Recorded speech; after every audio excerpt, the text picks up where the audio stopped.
Tu pointes ton téléphone sur quelque chose et en une seconde, Google te dit ce que c'est, où l'acheter, comment ça s'écrit et comment le résoudre. C'est Google Lens et t'as probablement pas encore exploité la moitié de ce qu'il fait. Dans cette vidéo, on va découvrir les bases jusqu'aux astuces de pro. Reste jusqu'à la fin parce que la dernière astuce change vraiment ta façon de surfer sur le web. La fonction la plus connue, tu pointes, tu scannes, Google identifie que ce soit un meuble Ikea dont tu veux le nom, un vêtement que tu as vu dans la rue ou un logo que tu ne reconnais pas. Google Lens te donne la réponse en moins d'une seconde. Donc, je vais ouvrir Google Lens. Tac, tac, tac.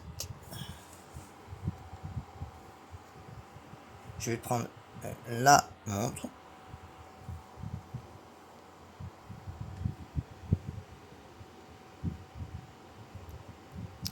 Et bon, de toute manière, la montre que moi j'ai achetée, on la voit pas. Mais donc, du coup, comme vous l'avez vu, ça donne plusieurs montres. Alors, une autre fonctionnalité. Tu es à l'étranger et tu ne comprends rien au menu. Pointe ton téléphone et Google Lens superpose la traduction directement sur le texte en temps réel. Ça marche avec plus de 100 langues. Plus d'excuses pour commander par hasard. Donc, hop, on va le faire. Hop. Voilà, sans fil. Vous voyez, connexion automatique du casque.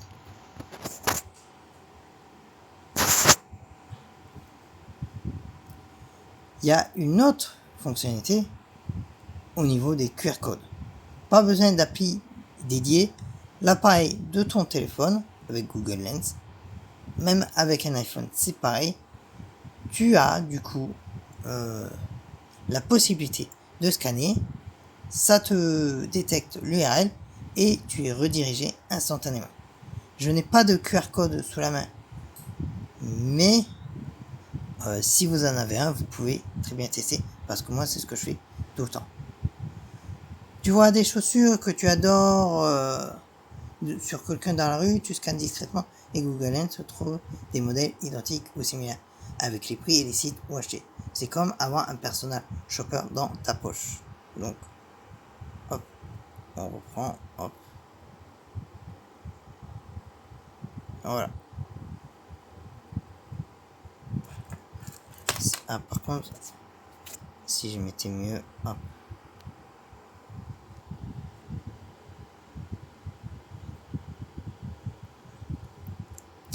Et grâce à ça,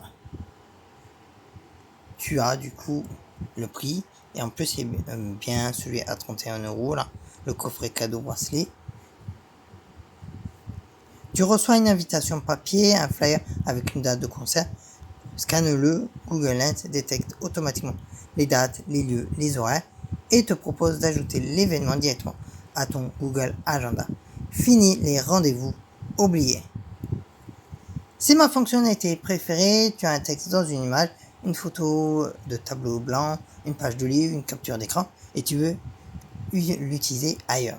Google Lens extrait le texte et tu le copies, tu le colles, fini la ressaisie manuelle. On va tester avec ça. Hop, tu sélectionnes,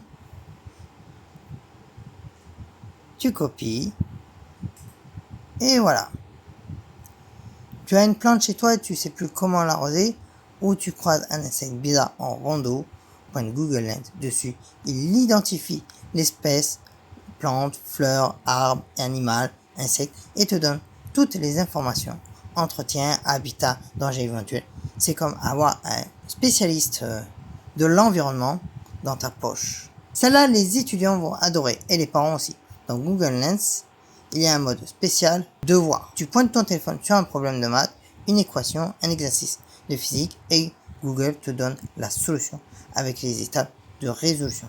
C'est Photomath mais intégré directement dans Lens. Et la dernière astuce, celle qui change vraiment ta façon d'utiliser Internet. Sur Chrome, tu peux faire un clic droit sur n'importe quelle image d'une page web et choisir rechercher avec Google Lens.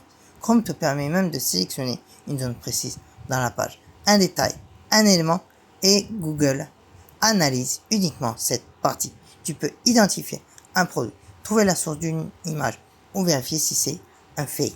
C'est une arme anti-désinformation redoutable. Voilà, Google Lens, c'est pas juste scanner un QR code. C'est un outil complet que tu avais déjà dans ta poche sans le savoir. Commence par l'astuce de l'extension Chrome et tu vas l'utiliser tous les jours. Si cette vidéo t'a appris quelque chose, laisse un like, ça m'aide vraiment, et dis-moi en commentaire c'est quoi la fonctionnalité qui t'a le plus surpris. Like, abonne-toi et commente bien évidemment la fonctionnalité qui t'a inspiré lors de cette vidéo.